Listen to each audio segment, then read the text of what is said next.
l'un des gros sujets du jour, c'est effectivement les notions d'accessibilité et de rapidité, surtout, d'accès à l'information.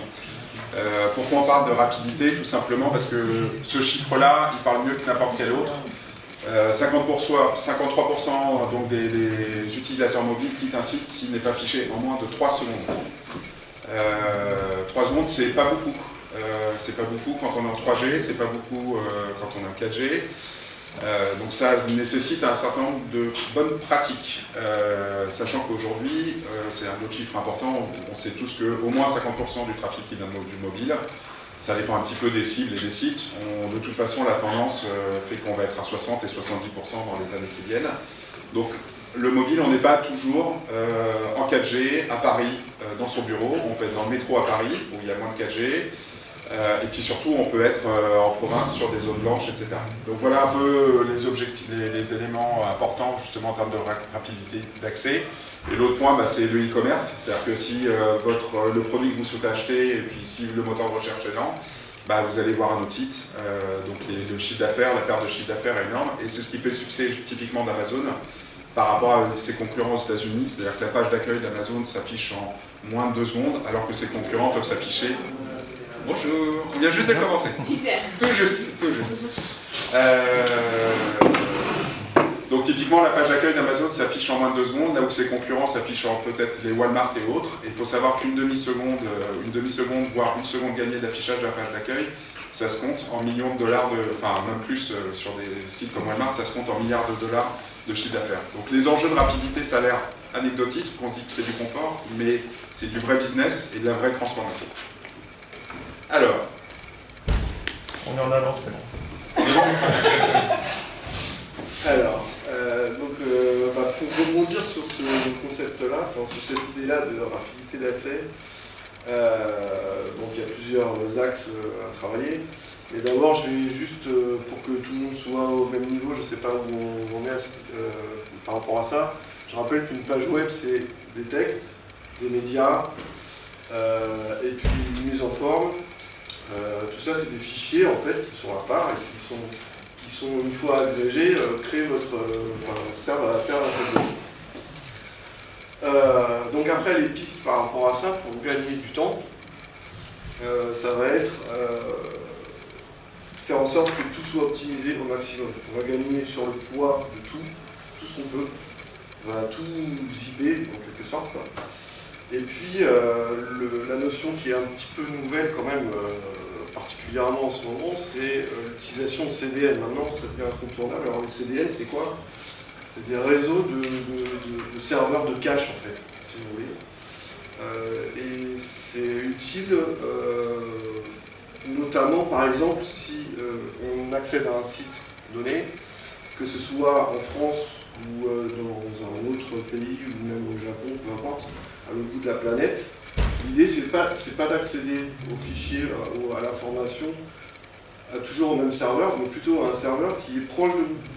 Et du coup, on va encore gagner du temps. Et là, il y a 2 exemples concrets ici autour de la table. On a donc Canal Olympia qui gère des cinémas en Afrique.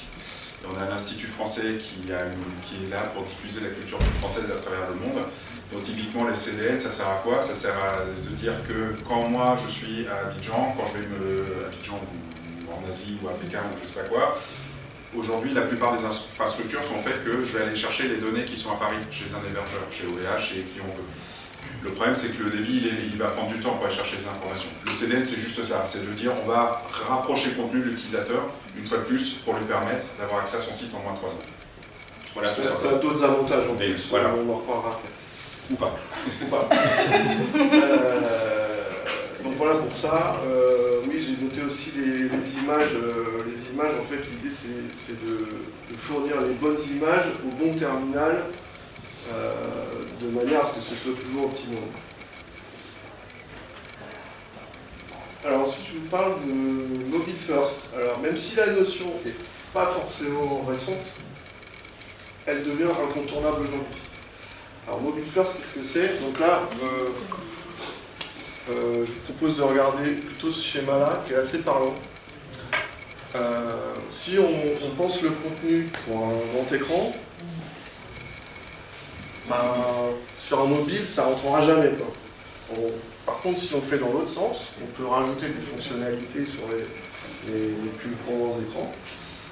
Mais l'idée, c'est d'avoir le plus petit commun multiple sur le mobile d'abord, puis sur les tablettes, puis sur les grands écrans. Alors ça c'est un élément très important aussi, parce que les graphistes, il y en a un certain nombre autour de la table, les graphistes, c'est sûr que c'est plus agréable de montrer à un client quelque chose sur un grand écran. La réalité, c'est que ça devient trompeur. À partir du moment où la moitié de votre trafic vient de mobile, et qu'on sait que dans 2, 3, 4 ans, ça sera plus que 50%, effectivement, on fait plaisir au client en lui montrant ce qui est dans un écran, et il faut lui montrer, parce que de toute façon, ça va être dans un écran. Mais la réalité aujourd'hui opérationnelle, c'est que, voilà, comme dit Vincent, ça déborde. Donc il faut vraiment changer le paradigme. Seul truc, et on le sait aussi, présenter une version mobile, c'est moins sexy que présenter quelque chose qui est sur un écran bien large, où on a la place de mettre plein de choses, où on peut faire des grandes pages, etc. Mais si on veut être vraiment rigoureux en termes de boulot et en termes de développement, il faut vraiment bien appliquer le client et lui expliquer qu'il faut d'abord qu'il valide ça. Donc, juste deux choses encore sur le mobile first. Il y a deux aspects dans le mobile first. Il y a des aspects purement techniques, je ne vais pas trop en parler, mais en gros, c'est juste pour optimiser toujours les temps de chargement et l'accès à l'information.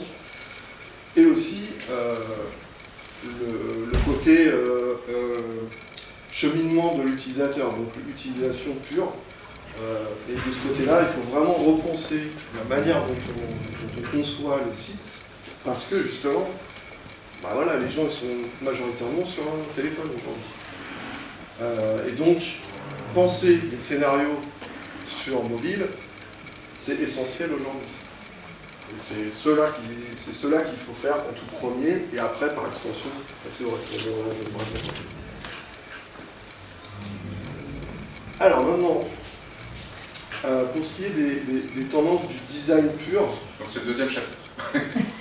On est dans les temps. On est très bien. On est très bien. Donc les tendances du design aujourd'hui, il y en a pas mal. Il y en a pas mal qui se démarquent. Si vous naviguez quotidiennement, vous avez dû remarquer des choses qui ont dû vous sauter aux yeux. Notamment par exemple la mise en page asymétrique. Ça commence vraiment à sortir de plus en plus. Alors c'est plutôt sympa. Ça donne un côté dynamique aux choses. Et ça casse l'image qu'on a habituelle, toute horizontale ou verticale. Et comme maintenant c'est quand même supporté relativement par tous les navigateurs, on peut se permettre ce genre de largesse. Donc c'est plutôt pas mal. Alors, on a aussi cette tendance-là, si vous avez des millennials autour de vous, souvent leurs sites de prédilection ont des couleurs vachement flashy, voire fluo, enfin des trucs qui agressent peut-être un peu. Et il y a cette tendance-là à vouloir provoquer en fait ce qu'on appelle le brutalisme. Aujourd'hui, c'est un mot un peu barbare, mais le fait est que c'est bien présent, quoi. On a des grosses polices bien grasses, des mots qui font 72 pixels de haut, enfin bon, des trucs assez violents. Alors c'est très bien sur le principe, de toute façon, voilà, il en faut aussi pour cibler tout le monde, mais voilà, la question qu'il faut se poser, c'est est-ce que c'est pour ma cible, ce genre de design? Est-ce que c'est intéressant d'aller dans ce sens-là ou pas? Voilà pour ça.